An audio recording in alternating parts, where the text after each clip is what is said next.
Harry Potter and the Chamber of Secrets. Chapter 6. Gilderoy Lockhart. The next day, however, Ron barely grinned once.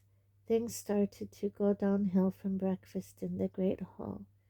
The 4 long house tables were laden with tureens of porridge, plates of kippers, mountains of toast, and dishes of eggs and bacon.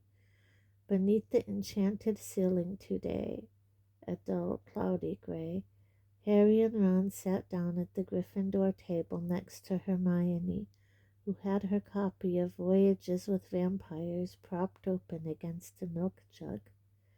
There was a slight stiffness in the way she said "morning," which told Harry that she was still disapproving of the way they had arrived. Neville Longbottom, on the other hand, greeted them cheerfully. Neville was a round-faced and accident-prone boy with the worst memory of anyone Harry had ever met. "Post's due any minute.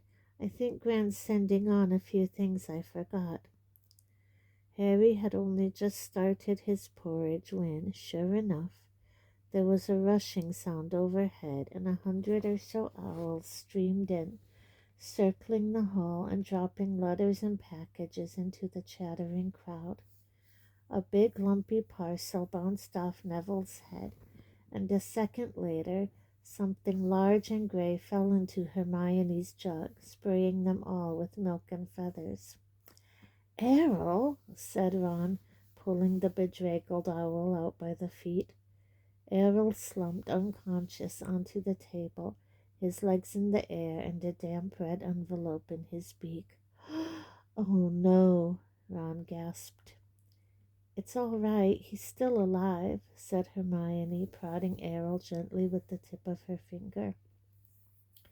"It's not that, it's that." Ron was pointing at the red envelope.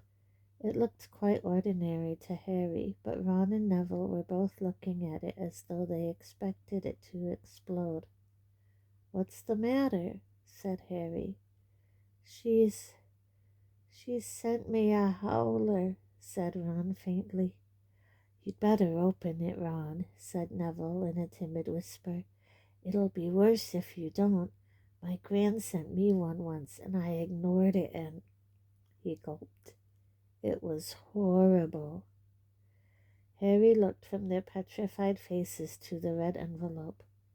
"What's a howler?" he said, but Ron's whole attention was fixed on the letter, which had begun to smoke at the corners. "Open it," Neville urged. "It'll all be over in a few minutes." Ron stretched out a shaking hand, eased the envelope from Errol's beak, and slit it open. Neville stuffed his fingers in his ears. A split second later, Harry knew why. He thought for a moment it had exploded. A roar of sound filled the huge hall, shaking dust from the ceiling. "Stealing the car! I wouldn't have been surprised if they'd expelled you. You wait till I get hold of you. I don't suppose you stopped to think what your father and I went through when we saw it had gone." Mrs. Weasley's yells, 100 times louder than usual, made the plates and spoons rattle on the table and echoed deafeningly off the stone walls. People throughout the hall were swiveling around to see who had received the howler, and Ron sank so low in his chair that only his crimson forehead could be seen.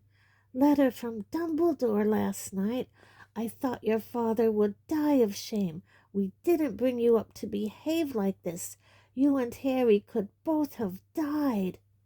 Harry had been wondering when his name was going to crop up. He tried very hard to look as though he couldn't hear the voice that was making his eardrums throb. "Absolutely disgusted. Your father's facing an inquiry at work. It's entirely your fault, and if you put another toe out of line, we'll bring you straight back home." A ringing silence fell. The red envelope, which had dropped from Ron's hand, burst into flames and curled into ashes. Harry and Ron sat stunned, as though a tidal wave had just passed over them. A few people laughed, and gradually a babble of talk broke out again. Hermione closed voyages with vampires and looked down at the top of Ron's head. "Well, I don't know what you expected, Ron, but you—" "Don't tell me I deserved it," snapped Ron. Harry pushed his porridge away. His insides were burning with guilt. Mr. Weasley was facing an inquiry at work, after all Mr. and Mrs. Weasley had done for him over the summer.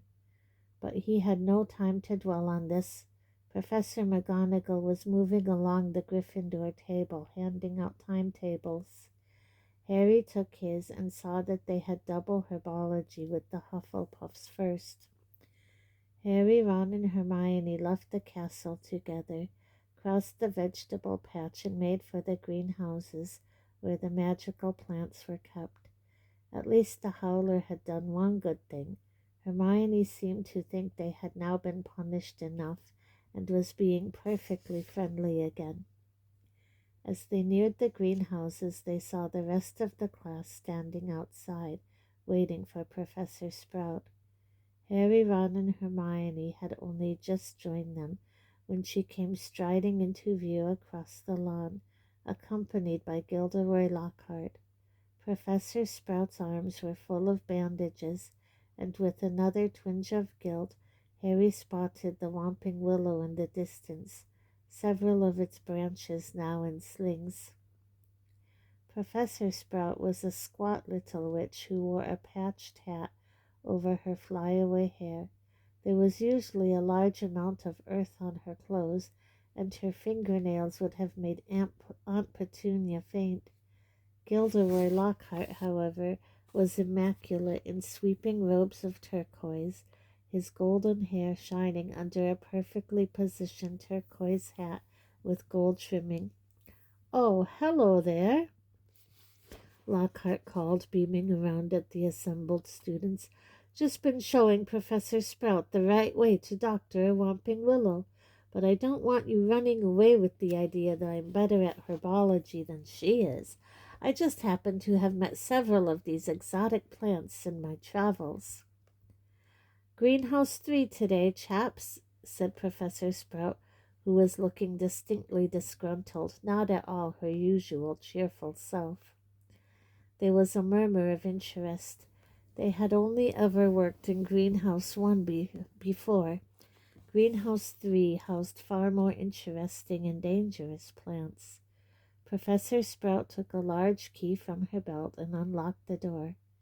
Harry caught a whiff of damp earth and fertilizer, mingling with the heavy perfume of some giant umbrella-sized flowers dangling from the ceiling. He was about to follow Ron and Hermione inside when Lockhart's hand shot out. "Harry, I've been wanting a word. You don't mind if he's a couple of minutes late, do you, Professor Sprout?" Judging by Professor Sprout's scowl, she did mind, but Lockhart said, "That's the ticket," and closed the greenhouse door in her face. "Harry," said Lockhart, his large white teeth gleaming in the sunlight as he shook his head. "Harry, Harry, Harry." Completely nonplussed, Harry said nothing. "When I heard, well, of course it was all my fault. Could have kicked myself." Harry had no idea what he was talking about. He was about to say so when Lockhart went on. "Don't know when I've been more shocked. Flying a car to Hogwarts. Well, of course I knew at once why you'd done it. Stood out a mile. Harry, Harry, Harry." It was remarkable how he could show every one of those brilliant teeth, even when he wasn't talking. "Gave you a taste for publicity, didn't I?" said Lockhart. "Gave you the bug. You got onto the front page of the paper with me, and you couldn't wait to do it again." "Oh, no, Professor C." "Harry, Harry, Harry," said Lockhart, reaching out and grasping his shoulder. "I understand. Natural to want a bit more once you've had that first taste, and I blame myself for giving you that, because it was bound to go to your head, But see here, young man, you can't start flying cars to try and get yourself noticed. Just calm down, all right? Plenty of time for all that when you're older. Yes, yes, I know what you're thinking. It's all right for him. He's an internationally famous wizard already. But when I was 12, I was just as much of a nobody as you are now. In fact, I'd say I was even more of a nobody. I mean, a few people have heard of you, haven't they? All that business with he who must not be named. He glanced at the lightning scar on Harry's forehead. I know. It's not quite as good as winning Witch Weekly's Most Charming Smile award 5 times in a row, as I have. But it's a start, Harry. It's a start. He gave Harry a hearty wink and strode off. Harry stood stunned for several seconds. Then, remembering he was supposed to be in the greenhouse, he opened the door and slid inside. Professor Sprout was standing behind a trestle bench in the center of the greenhouse. About 20 pairs of different colored earmuffs were lying on the bench. When Harry had taken his place between Ron and Hermione, she said, "We'll be repotting mandrakes today. Now, who can tell me the properties of the mandrake?" To nobody's surprise, Hermione's hand was first into the air. Mandrake, or mandragora, is a powerful restorative, said Hermione, sounding as usual, as though she had swallowed the textbook. It is used to return people who have been transfigured or cursed to their original state.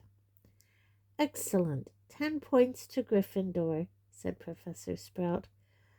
The mandrake forms an essential part of most antidotes. It is also, however, dangerous. Who can tell me why? Hermione's hand narrowly missed Harry's glasses as it shot up again. The cry of the mandrake is fatal to anyone who hears it, she said promptly. Precisely. Take another 10 points, said Professor Sprout. Now, the mandrakes we have here are still very young. She pointed to a row of deep trays as she spoke, and everyone shuffled forward for a better look. 100 or so tufty little plants, purplish green in color, were growing there in rows. They looked quite unremarkable to Harry, who didn't have the slightest idea what Hermione meant by the cry of the mandrake. Everyone take a pair of earmuffs, said Professor Sprout. There was a scramble as everyone tried to seize a pair that wasn't pink and fluffy. When I tell you to put them on, make sure your ears are completely covered, said Professor Sprout. When it is safe to remove them, I will give you the thumbs up. Right, earmuffs on. Harry snapped the earmuffs over his ears. They shut out sound completely. Professor Sprout put a pink fluffy pair over her own ears, rolled up the sleeves of her robes, grasped one of the tufty plants firmly, and pulled hard. Harry let out a gasp of surprise that no one could hear. Instead of roots, a small, muddy, and extremely ugly baby popped out of the earth. The leaves were growing right out of his head. He had pale green mottled skin and was clearly bawling at the top of his lungs. Professor Sprout took a large plant pot from under the table and plunged the mandrake into it, burying him in dark, damp compost until only the tufted leaves were visible. Professor Sprout dusted off her hands, gave them all the thumbs up, and removed her own earmuffs. As our mandrakes are only seedlings, their cries won't kill yet, she said calmly, as though she'd just done nothing more exciting than water a begonia. However, they will knock you out for several hours, and as I'm sure none of you want to miss your first day back, make sure your earmuffs are securely in place while you work.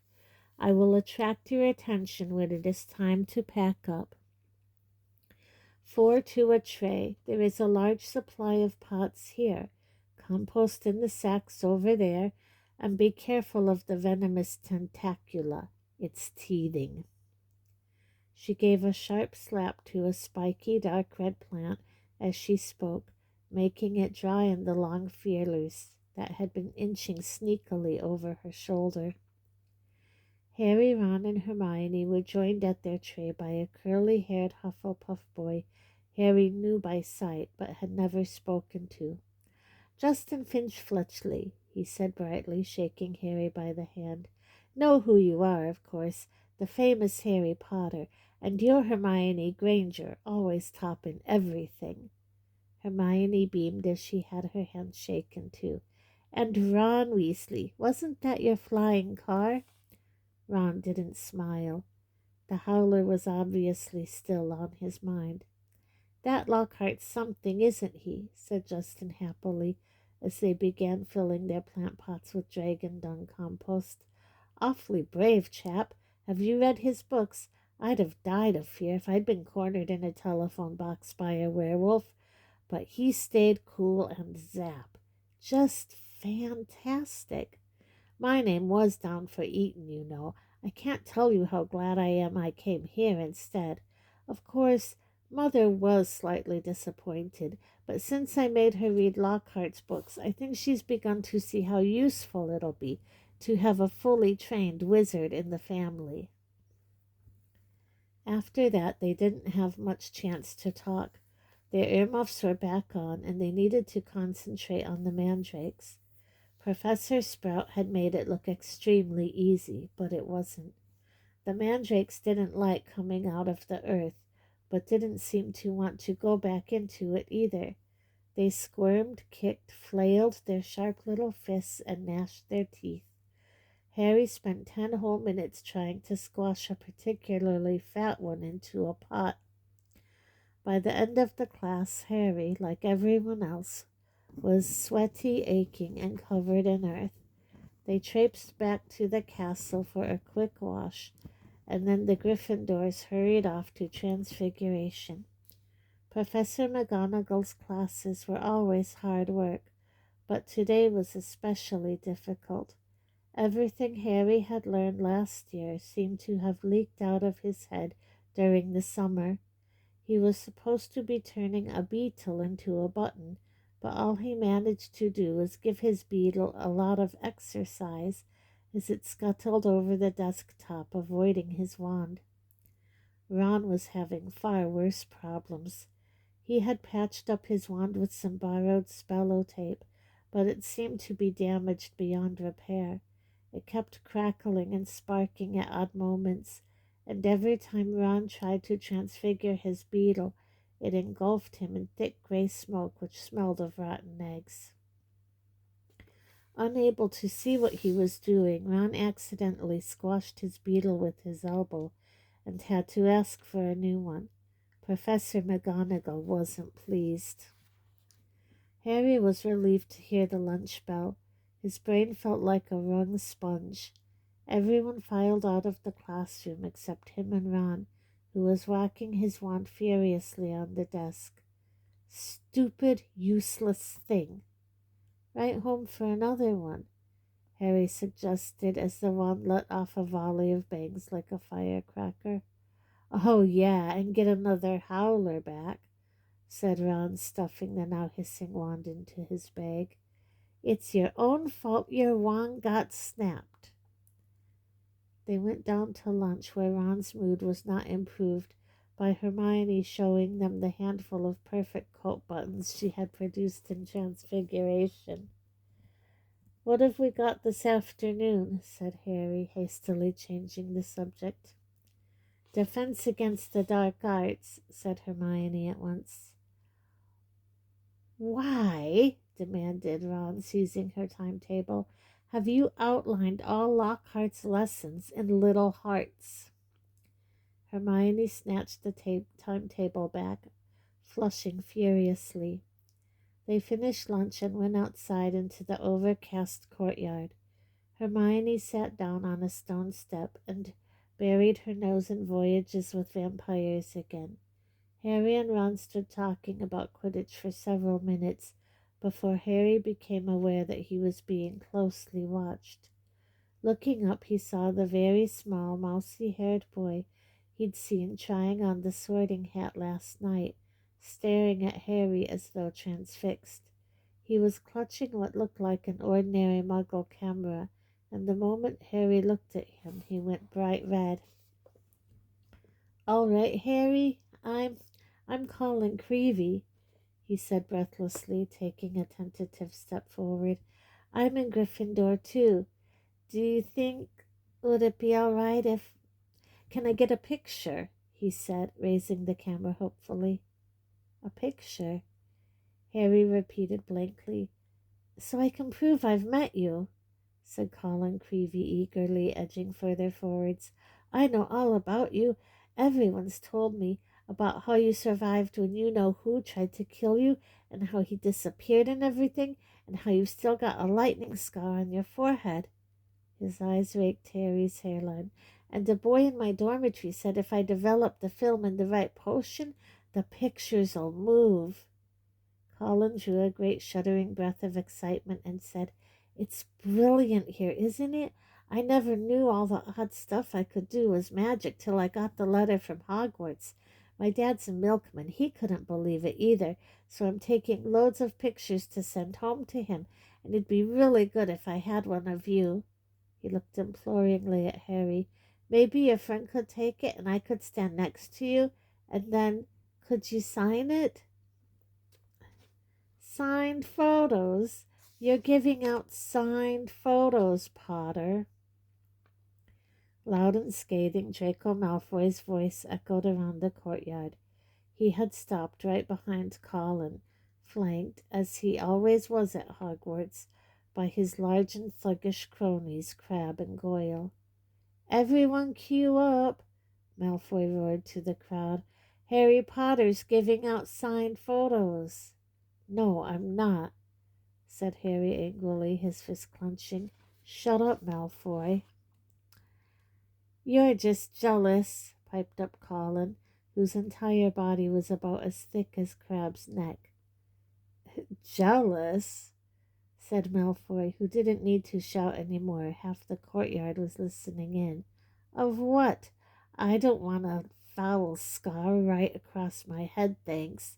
I don't think getting your head cut open makes you that special myself." Crabbe and Goyle were sniggering stupidly. "Eat slugs, Malfoy," said Ron angrily. Crabbe stopped laughing and started rubbing his conker-like knuckles in a menacing way. "Be careful, Weasley," sneered Malfoy. "You don't want to start any trouble, or your mummy'll have to come and take you away from school." He put on a shrill, piercing voice. "If you put another toe out of line." A knot of Slytherin fifth years nearby laughed loudly at this. "Weasley would like a signed photo too, Potter," smirked Malfoy. "It'd be worth more than his family's whole house."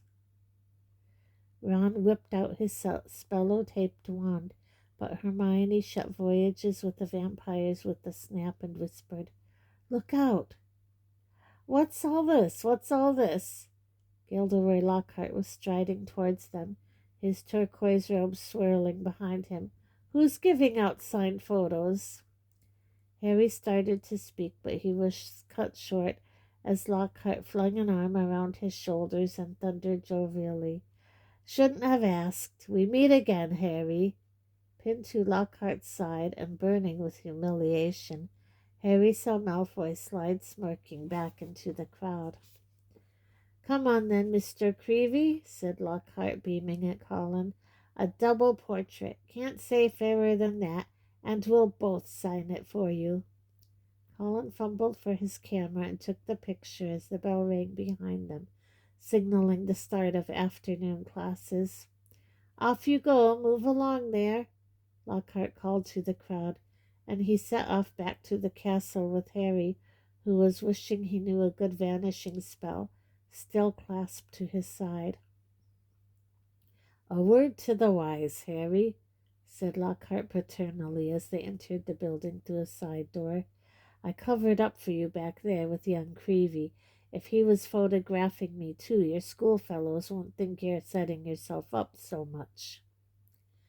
Deaf to Harry's stammers, Lockhart swept him down a corridor lined with staring students and up a staircase. Let me just say that handing out signed pictures at this stage of your career isn't sensible. Looks a tad big-headed, Harry, to be frank. There may well come a time when, like me, you'll need to keep a stack handy wherever you go, but, he gave a little chortle, I don't think you're quite there yet. They had reached Lockhart's classroom, and he let Harry go at last. Harry yanked his robe straight and headed for a seat at the very back of the class, where he busied himself with piling all 7 of Lockhart's books in front of him, so that he could avoid looking at the real thing. The rest of the class came clattering in, and Ron and Hermione sat down on either side of Harry. You could have fried an egg on your face, said Ron. You'd better hope Creevy doesn't meet Ginny. They'll be starting a Harry Potter fan club. Shut up, snapped Harry. The last thing he needed was for Lockhart to hear the phrase Harry Potter fan club. When the whole class was seated, Lockhart cleared his throat loudly and silence fell. He reached forward, picked up Neville Longbottom's copy of Travels with Trolls, and held it up to show his own winking portrait on the front. Me, he said, pointing at it and winking as well. Gilderoy Lockhart, Order of Merlin, 3rd class, honorary member of the Dark Force Defense League, and 5 times winner of Witch Weekly's Most Charming Smile Award. But I don't talk about that. I didn't get rid of the abandoned banshee by smiling at her. He waited for them to laugh. A few people smiled weakly. I see you've all bought a complete set to my books. Well done. I thought we'd start today with a little quiz. Nothing to worry about, just to check how well you've read them, how much you've taken in. When he had handed out the test papers, he returned to the front of the class and said, You have 30 minutes. Start now. Harry looked down at his paper and read, What is Gilderoy Lockhart's favorite color? What is Gilderoy Lockhart's secret ambition? What, in your opinion, is Gilderoy Lockhart's greatest achievement to date? On and on it went over 3 sides of paper, right down to, when is Gilderoy Lockhart's birthday, and what would his ideal gift be? Half an hour later, Lockhart collected in the papers and rifled through them in front of the class. Hardly any of you remembered that my favorite color is lilac. I say so, and you're with a Yeti. And a few of you need to read Wanderings with Werewolves more carefully. I clearly state in Chapter 12 that my ideal birthday gift would be harmony between all magic and non-magic peoples, though I wouldn't say no to a large bottle of Ogden's Old Fire whiskey. He gave them another roguish wink. Ron was now staring at Lockhart with an expression of disbelief on his face. Seamus Finnegan and Dean Thomas, who were sitting in front, were shaking with silent laughter. Hermione, on the other hand, was listening to Lockhart with rapt attention and gave a start when he mentioned her name. But Miss Hermione Granger knew my secret ambition is to rid the world of evil and market my own range of hair care potions. Good girl. In fact, he flipped her paper over, full marks. Where is Miss Hermione Granger? Hermione raised a trembling hand. Excellent, beamed Lockhart. Quite excellent. Take 10 points for Gryffindor. And so to business. He bent down behind his desk and lifted a large covered cage onto it. Now, be warned. It is my job to arm you against the foulest creatures known to wizard kind. You may find yourselves facing your worst fears in this room. Know only that no harm can befall you whilst I am here. All I ask is that you remain calm." In spite of himself, Harry leaned around his pile of books for a better look at the cage. Lockhart placed a hand on the cover. Dean and Seamus had stopped laughing now. Neville was cowering in his front row seat. "I must ask you not to scream," said Lockhart in a low voice. "It might provoke them." As the whole class held its breath, Lockhart whipped off the cover. "Yes," he said dramatically, "freshly caught Cornish pixies." Seamus Finnegan couldn't control himself. He let out a snort of laughter, which even Lockhart couldn't mistake for a scream of terror. "Yes?" He smiled at Seamus. "Well, they're not very dangerous, are they?" "Don't be so sure," said Lockhart, waggling a finger annoyingly at Seamus. "Devilish tricky little blighters they can be." The pixies were electric blue and about 8 inches high, with pointed faces and voices so shrill it was like listening to a lot of budgies arguing. The moment the cover had been removed, they had started jabbering and rocketing around, rattling the bars and pulling bizarre faces at the people nearest them. "Right then," Lockhart said loudly. "Let's see what you make of them." And he opened the cage. It was pandemonium. The pixies shot in every direction like rockets. 2 of them seized Neville by the ears and lifted him into the air. Several shot straight through the window, showering the back row with broken glass. The rest proceeded to wreck the classroom more effectively than a rampaging rhino. They grabbed ink bottles and sprayed the class with them, shredded books and papers, tore pictures from the walls, upended the waste bin, grabbed bags and books and threw them out of the smashed window. Within minutes, half the class was sheltering under desks, and Neville was swinging from the candelabra in the ceiling. "Come on now, round them up, round them up. They're only pixies," Lockhart shouted. He rolled up his sleeves, brandished his wand, and bellowed, "Pescipsi pestermoni." It had absolutely no effect. One of the pixies seized Lockhart's wand and threw it out of the window, too. Lockhart gulped and dived under his own desk, narrowly avoiding being squashed by Neville, who fell a second later as the candelabra gave way. The bell rang, and there was a mad rush toward the exit. In the relative calm that followed, Lockhart straightened up, caught sight of Harry, Ron, and Hermione, who were almost at the door, and said, "Well, I'll ask you 3 to just nip the rest of them back into their cage." He swept past them and shut the door quickly behind him. "Can you believe him?" roared Ron as one of the remaining pixies bit him painfully on the ear. "He just wants to give us some hands-on experience," said Hermione, immobilizing 2 pixies at once with the clever freezing charm and stuffing them back into their cage. "Hands-on?" said Harry, who was trying to grab a pixie dancing out of reach with its tongue out. "Hermione, he didn't have a clue what he was doing." "Rubbish," said Hermione. "You've read his books. Look at all those amazing things he's done." "He says he's done," Ron muttered.